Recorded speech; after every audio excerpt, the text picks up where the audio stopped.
GCSE chemistry students, are you looking for a quick revision for all of the content of the paper one? This is the video for you because in 30 minutes I will be covering every single point that you may encounter in paper one. So let's get started.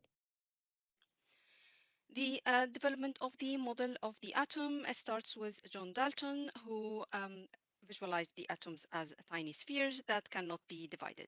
And then J.J. Thomson, who has described the plum pudding model, where he described it as positively charged balls with negative electrons embedded in it. Rutherford is the one who described the nuclear model. The nuclear model is different from the plum pudding model, which is a very common question in the exam, and three main things. The first thing is that the mass is concentrated at the center of the atom, and the nucleus, which is the center, is positively charged. Electrons are separated from the nucleus. They are not embedded within the positive charge, and most of the atom is empty spaces.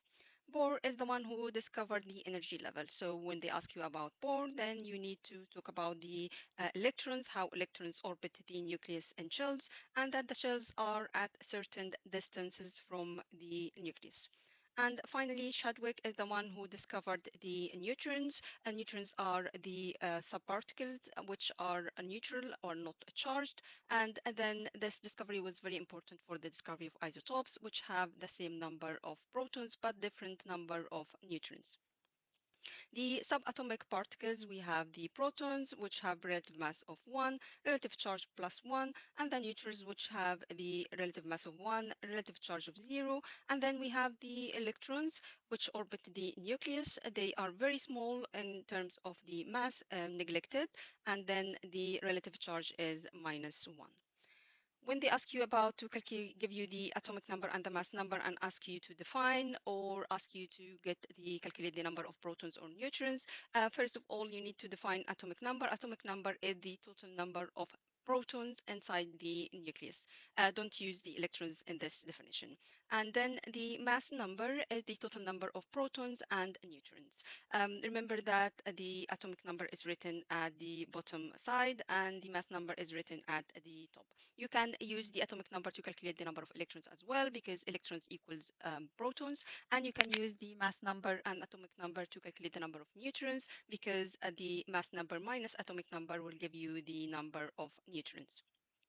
Isotopes are different forms of the same element which have the same number of protons, but they have different number of neutrons. The relative atomic mass, we can calculate the relative atomic mass, which takes into account the percentage of all the different isotopes and their mass. So you can calculate it using this equation, which is the percentage abundance of isotope A times the mass of isotope A plus the percentage abundance of isotope B times the mass of isotope B divided by 100. Sometimes they ask you to draw the electronic structure of a certain element. Remember that always to follow the electron shell rule, where electrons always occupy shells, and you have to fill the lower energy shell before you move on to the next one. You need to know that there is a maximum capacity for each shell. So the first one has a maximum capacity of 2 electrons, the second one 8, the third one 8. The development of the periodic table starts with Mendeleev table. Mendeleev took all the known 50 elements at this time and he arranged the element in order of increasing atomic mass. He didn't use atomic number because protons were not discovered at that time and there was nothing called atomic number, so only atomic mass was known. He arranged the elements according to their properties and in columns or in groups, and sometimes he switched the order of some of the elements to match the properties of the group they were put in. He also predicted the properties of some unknown elements and he left gaps, and a known element and then new elements, when they were discovered, they fitted well into his table. And then the modern periodic table, it differs from Mendeleev table in that elements are now arranged in order of increasing atomic number, and they are arranged in rows, which are called periods, where elements in the same row have the same number of energy shells. And then we have the columns, which are called groups, and elements in the same group have the same number of outer shell electrons, so they have similar chemical properties. We have group 1 here, they have one outer shell electron, group 2 have two, and then we have group 0 at the far right, which have full outer shell of electrons. You can find metals and nonmetals in the periodic table, where the left-hand side of the periodic table, you can find the metals, and the right-hand side, you can find the nonmetal. If they ask you, how do you know that this element is a metal or nonmetal, you can say that you can find it either on the right or the left of the periodic table. Group zero elements are the one at the far right, and they have all have full outer shell of electrons. This is why they are unreactive. The boiling points of noble gases will increase as you go down the periodic table, or as you go down the group, and this is because there's an increase in the atomic size. If there is an increase in the atomic size, that means the intermolecular forces of attraction between the particles increases, which means you would need more energy to break these forces of attraction, so there are higher melting points. The group 1 elements are the ones that are found on the far left of the periodic table. They all contain one electron or have one outer shell electron. They tend to lose that electrons when they react with nonmetals, and they form ions with +1 charge. They form ionic bonding when react with nonmetals, where the nonmetals are going to gain this electron. For their reactivity, as you go down, the reactivity will increase. This is because the increase in the size of the atom, which means that the outer shell electrons will become further away from the positively charged nucleus, so less attracted to the nucleus, so it becomes much easier to lose that electron. Again, the boiling point or the melting point of these metals will increase as you go down the group for the same reason, because of the increase of the size and the intermolecular forces of attraction between the particles. These are soft and they have low density.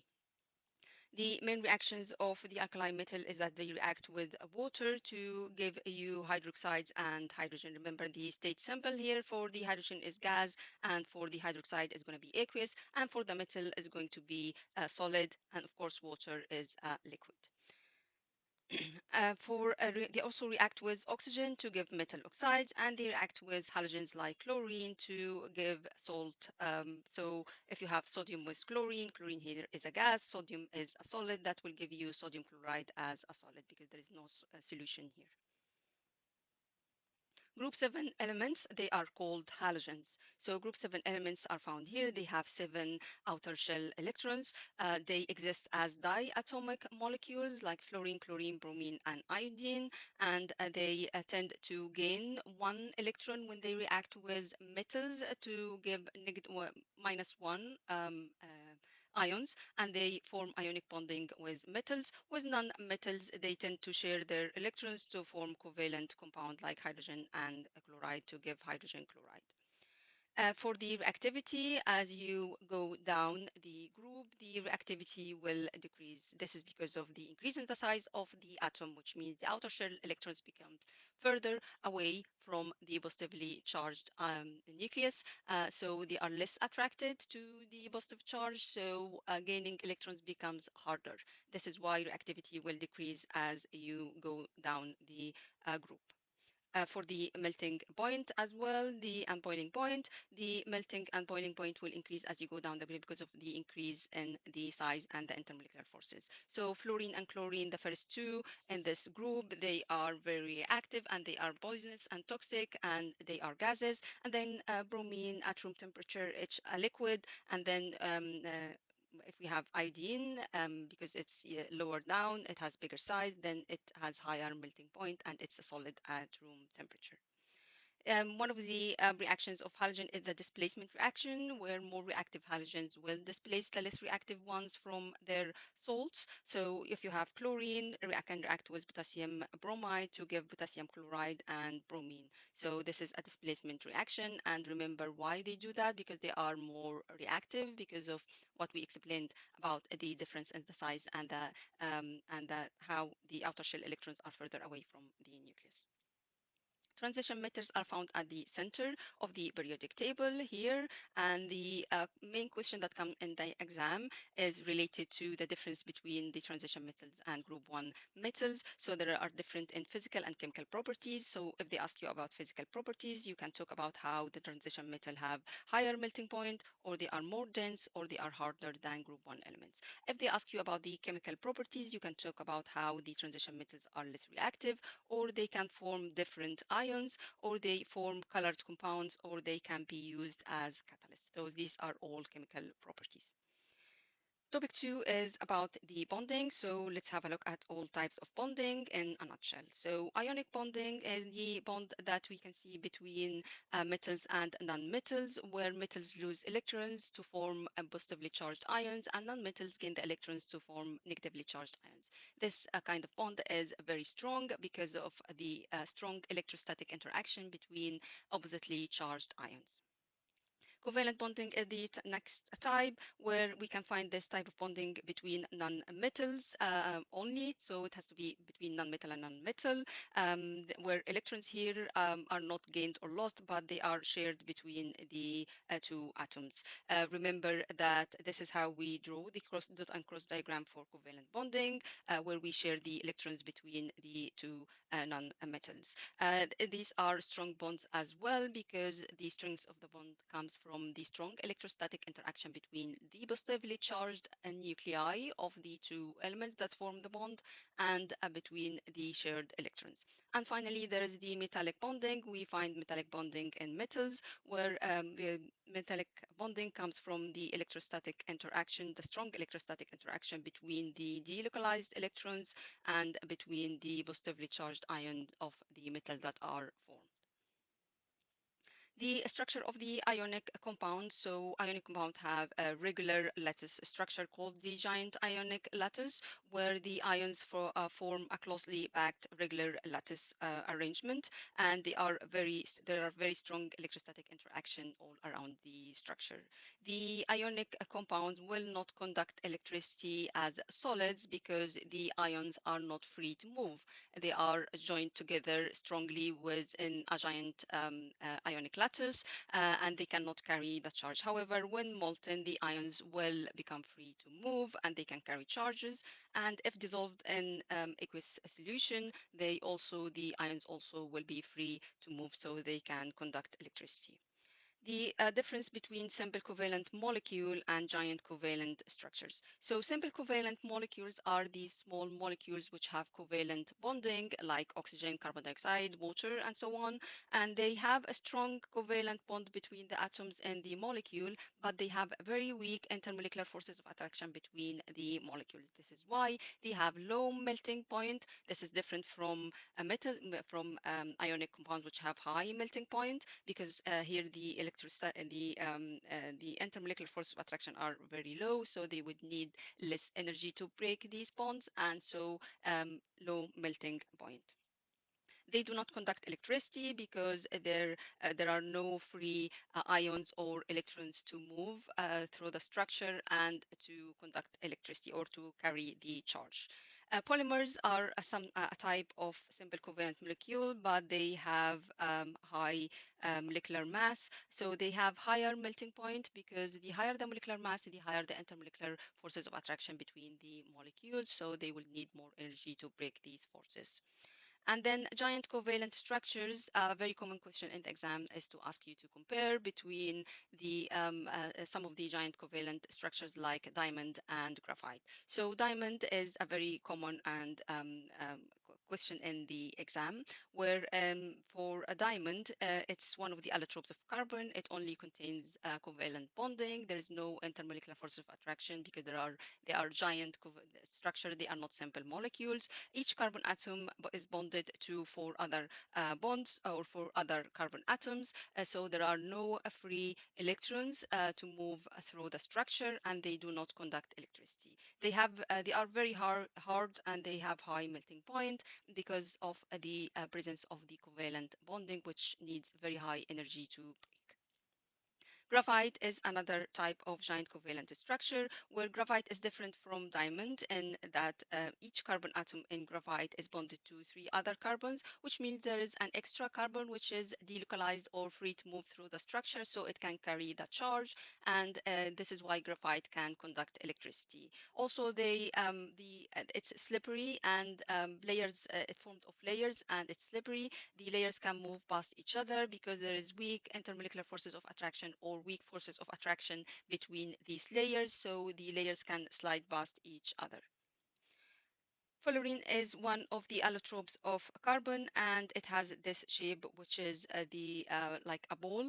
Fullerene C60 fullerene is the Buckminster fullerene. It's a very common question in the exam as well. It's not a giant structure. It's C60 fullerene, which means it has 60 carbon atom to make quite a big molecule, and it has low melting point because of the low intermolecular forces of attraction between the molecules.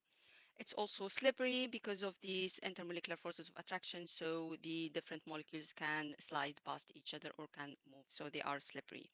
The fullerene uses, they can be used in drug delivery and can be used as industrial catalysis or as a catalyst, and they also act as good lubricants. There is the fullerene nanotubes, and they can conduct electricity and thermal energy, and they have high tensile strengths. They also can be used in electronics.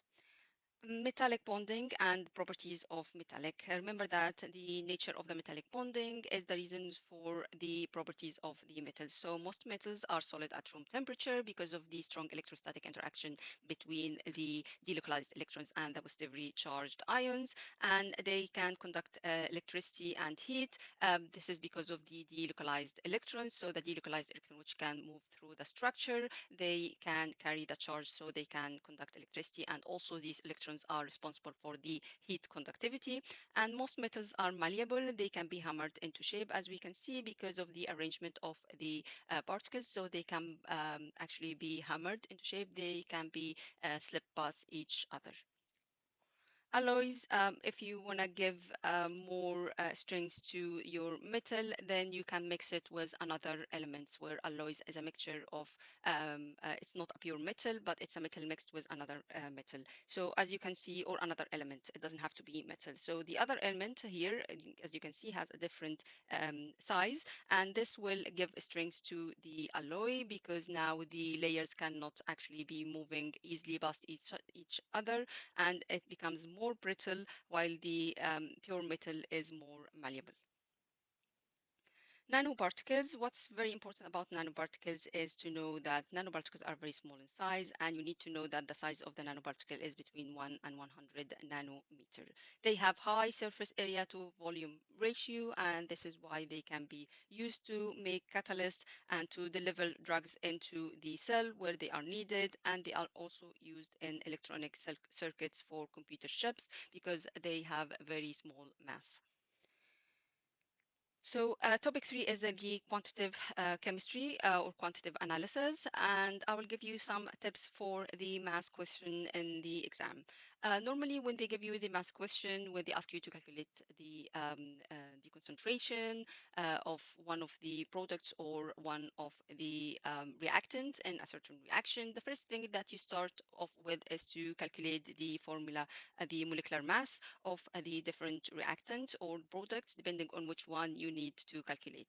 And then always deal with the moles. So you need to calculate the number of moles of the reactant A, which has been given where they gave you either its mass or they give you its concentration. So if they give you the mass of a certain reactant, then you can calculate the mole where moles equals mass over molecular mass. Or if they give you the concentration, then the moles will equal concentration times the volume in decimeter cube. Remember that with the volume, you always have to deal with decimeter cubed, not with centimeter cubed. So if they give you the volume, and usually this is what happens in the equation, it's in centimeter cubed, you have to divide this by 1,000 to get it in decimeter cubed.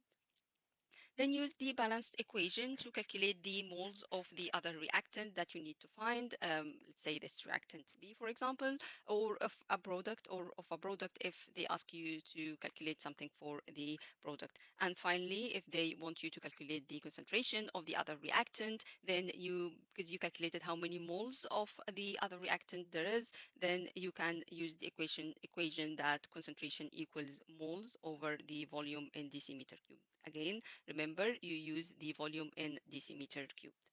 So this slide will show you the equations that you would need to memorize for your exam. So you can pause the video now and take a screenshot and have this list of equation with you when you answer your questions, and try to memorize these equations as well. This slide is part two of the equation that you need for your paper one. So please pause and take a screenshot of this list of equations.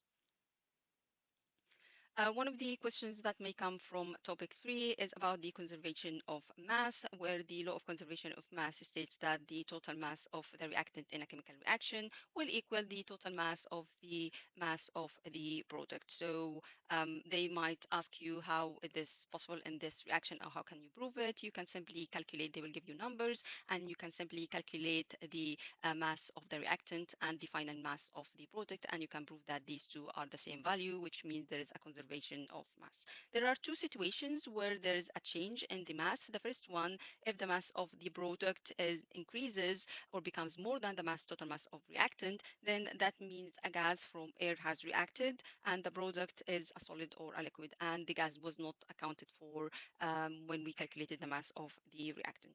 And if the mass of the product decreases, then that means that the gas has been evolved as one of the product and its mass was not accounted for when we calculated the mass of the product, because we only can calculate the mass of the liquid or of the solid. The limiting reactant is the reactant which can be consumed first or finished first or used up first in the reaction. And to calculate, usually they give you the masses or the moles, the masses of the different reactant, and they ask you which one is the limiting reactant. You need to convert these masses into moles and then use the balanced equation to find out which one has more than it should have. So if the reaction is 1 mole to 1 mole, and when you calculated the mole, the one which has the lower value of the moles is the limited reactant. The atom economy for profit and environment. One of the common exam questions is to ask you about the implication of low atom economy on the profit or on the environment. So if a reaction has low atom economy, that means that there is a lot of waste products that have been produced, which might be harmful to the environment. Also, that means a lot of the raw material has been used, which may not be renewable. This is the implication on the environment. The implication on the profit, low atom economy means low profit because you may end up with a lot of waste product that you need to get rid of, and that will cost, or maybe you are using a lot of the starting material, which can cost a lot of money to get a small quantity of your product. To improve the atom economy, you can do one of the three things, either to find other pathways where improved atom economy, or you can produce useful byproducts or find way to use the byproducts that are generated from your reaction. Percentage yield as well. Yield will never be 100%. One of the possible questions in the exam is to ask you why the yield is not 100%. There are one of three reasons, or it can be a combination of these reasons. The first one, maybe not all the reactants react to make the product, or maybe there is a side reaction where other products have been produced and not accounted for, or maybe some products are lost during covering the work up, which means you lost some of the product when you try to get it. Topic 4 is about the metals and reactivity series. So remember that reactivity series is the arrangement of metals according to their reactivity. As you go higher up in the reactivity series, the metal is more reactive, and as you go down, the metal is less reactive. To memorize this, remember that elements from group 1 and group 2 and group 3 are above carbon in the reactivity series. And we have carbon and hydrogen, which are non-metal in the reactivity series. And this is important because elements which are more reactive than carbon, which are above carbon in the reactivity series, cannot be extracted from their metal ores using carbon because they are more reactive than carbon. And metal below carbon in the reactivity series can be extracted from their metal ores using carbon.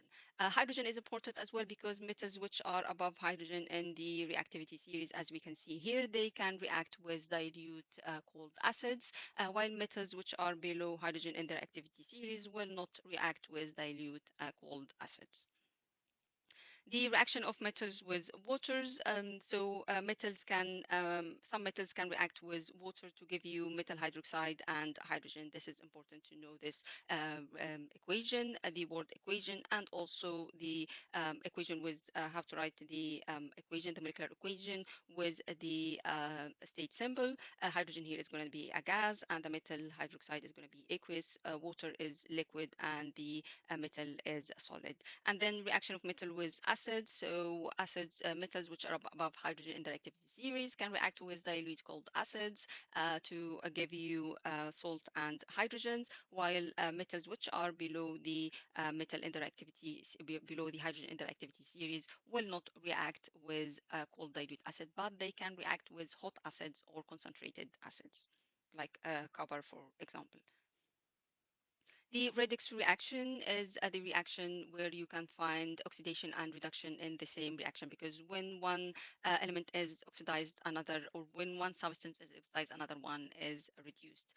In terms of losing and gaining electrons, oxidation is loss of electrons, so any element that loses electron will be oxidized, and any element that gains electrons will be reduced. How to write the redox equation? There are three main type of equation where we can see, or three types of reaction we can see these redox reaction, and we can write the redox equation for. The first one is reaction of metals with acids, like iron with hydrochloric acid. That will give us salt, with which is iron chloride and hydrogen.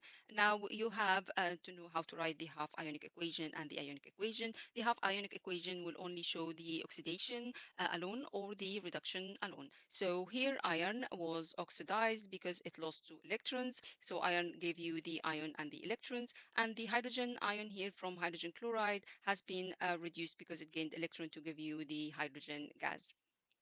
The ionic equation only deals with the ions that has been oxidized or reduced. So you don't use the electrons here, and you don't also use the spectator ion, which is the ion which has not changed, like chloride here in this equation. Also, hydrogen displacement reaction is the same. It's one of the redox reaction, chlorine with potassium bromide, where the bromide has been oxidized because it lost electron. Chlorine has been reduced because it gained electron to give you the chloride, and this is the ionic equation. And also metal displacement reaction, the more reactive metals will displace the less reactive metals from their salts. So if you react iron with copper sulfate, because iron is above copper in the reactivity series, so it's more reactive, it can displace the copper from its salt to give you iron sulfate and copper as a metal.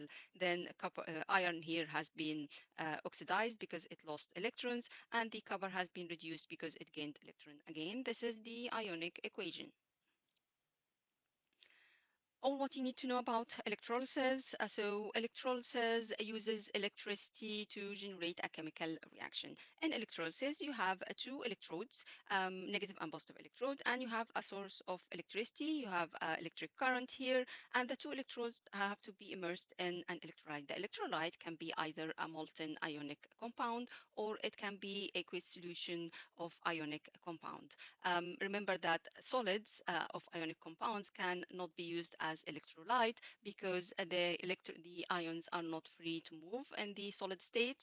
They have the giant ionic lattice, so they cannot carry the charge and they cannot be used as an electrolyte. What happens in the during electrolysis? So the electrolytes contain negative and positively and negatively charged ions which can move. So the positively charged ions will move towards the negative electrode where they become reduced as they gain electrons, and then the negatively charged ions will travel to the positive electrodes and they become oxidized because they lose electrons. Electrolysis of molten ionic compound, as an example, is sodium chloride, where you have the two electrode, positive and negative. The chloride here has this is molten ionic compound.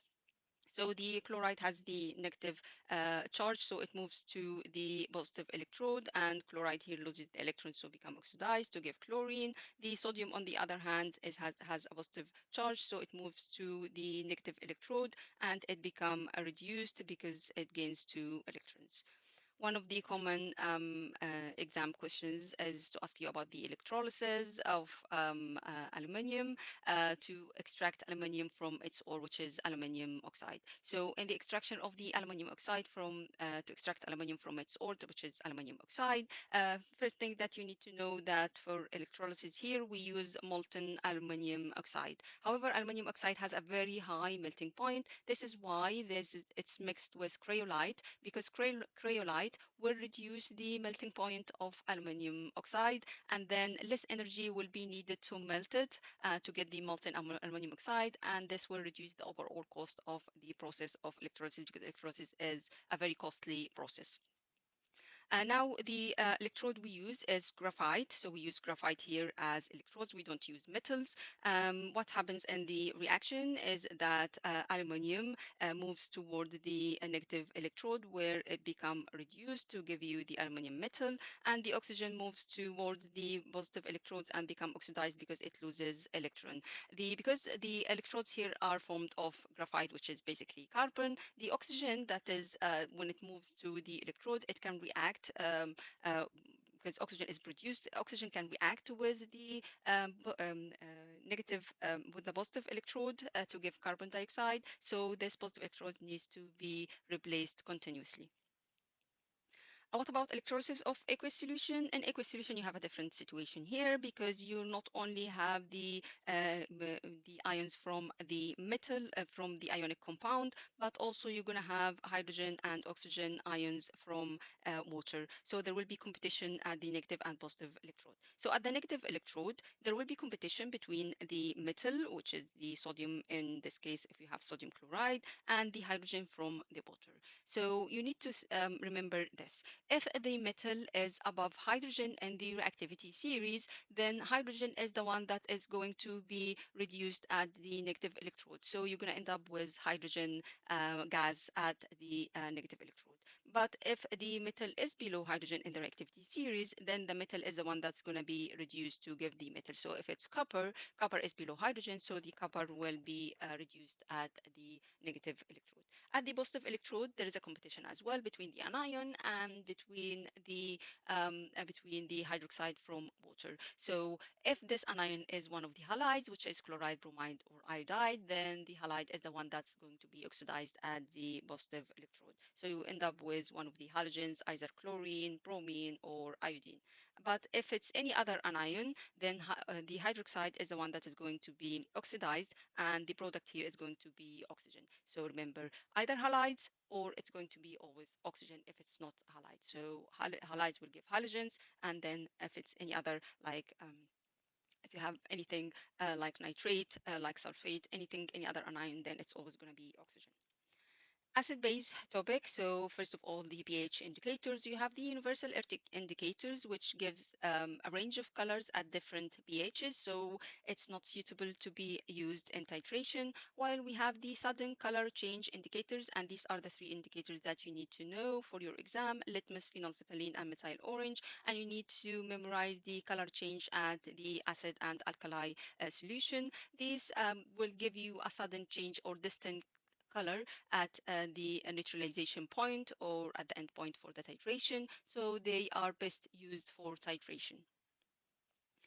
The difference between acid bases and the different pHs. So acids will ionize in water or in aqueous solution to give you hydrogen ion. The pH of the acidic solution is less than 7, and lower the pH, the more acidic the solution. Sometimes they give you a change in the pH and ask you to calculate the change in the hydrogen ion concentration. So remember, any reduction in the pH leads to an increase in the hydrogen ion concentration by a factor of 10 to the power n. So if pH changes from 5 to 3, the hydrogen ion concentration increases by 10 to the power 2. For bases, bases react with acid as a definition. So bases react with acids to give salt and water. Examples of bases are metal oxides, metal hydroxides, and metal carbonate. The pH of alkaline solution will be more than 7. Remember the neutralization reaction, which is the reaction between acid and base to give salt and water. The very common question in the exam to ask you to write the neutralization ionic equation, and this is the neutralization ionic equation where hydrogen as aqueous react with OH as aqueous to give you water as a liquid. So this is the ionic equation for the neutralization reaction. The difference between strong acid and concentrated acid is a very common question as well in the exam. So acid strength refers to whether the acid is fully or partially ionized. So strong acids fully ionizes in aqueous solution to give hydrogen ion, while weak acids only partially ionizes in water or in aqueous solution to give you the hydrogen ion. So it's not fully ionized. While when we talk about concentration, acid concentration, whether it's concentrated or diluted, we are talking about how much of the acid is there. So concentrated acid contains more of the acid in the solution, while dilute acid contains less of the acid in solution. The formation of soluble salts is a very common question as well, where they ask you to describe how you can form a soluble salt. So there are 3 steps in this method. The first step is to add an excess of insoluble base to an acid solution. And when the bases you can use here, you need to use insoluble metal oxide, insoluble metal hydroxide, or insoluble metal carbonate. These are all insoluble bases. The second step is to filter the excess insoluble base. The third step is to crystallize or do crystallization of the filtrate and to get the soluble salt crystals. The final topic, topic 5 for paper 1, deals with exothermic and endothermic reactions. So exothermic reaction is these type of reactions where heat is given off to the surrounding. Remember that reactant's energy will be higher than the energy of the product for exothermic reaction.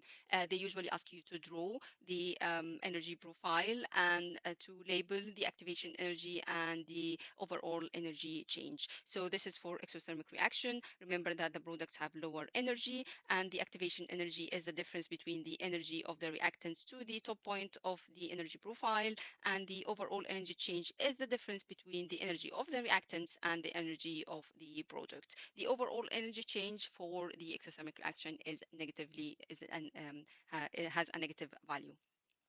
The exothermic reaction, on the other hand, as a definition, is a reaction where heat is taken in from the surrounding.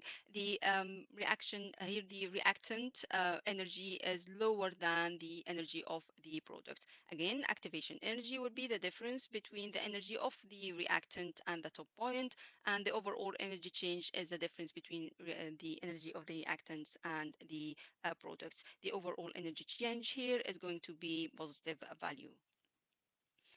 Cells and batteries is the last topic we will cover for paper 1. So the difference between electrochemical cells and electrolysis is that electrochemical cells uses chemical reaction to generate electricity, while electrolysis uses electricity to generate chemical reaction. So in electrochemical cells, you have 2 electrodes here, and the electrodes have to be metals, and they have to be 2 different metals. If you use the same metals, no electricity will be generated in the electrochemical cell. And these 2 metals will be, or 2 electrodes, are connected together by a wire from the outside. Don't connect them within the electrolyte here. So just connect them from the outside. And there is a voltmeter here which measures the voltage change.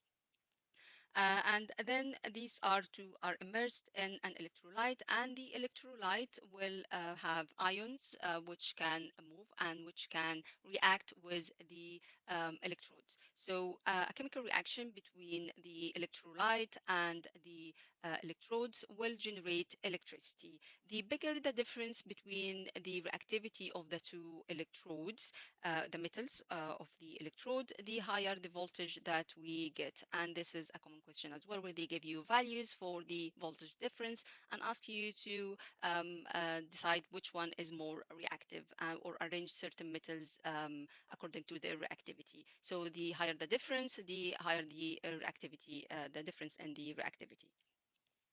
The hydrogen fuel cell, the most important point you need to know about the hydrogen fuel cell, which is the very common question in the exam, is the equation. So in hydrogen fuel cell, hydrogen react with oxygen to give you water. So this is the reaction that takes place in hydrogen fuel cell. The ionic equations as well, you need to know that because sometimes they ask you to write the ionic equation. So you can write the ionic equation for hydrogen, where hydrogen gets oxidized to give a hydrogen ion and loses two electrons, or oxygens get reduced where it reacts with hydrogen ion and it gains electrons to give you water. So these are the two ionic equations. Sometimes they ask you to write both or to write just one, at least one. So you need to familiarize yourself with these equations. And finally, if they ask you about hydrogen fuel cell, a very common question would be to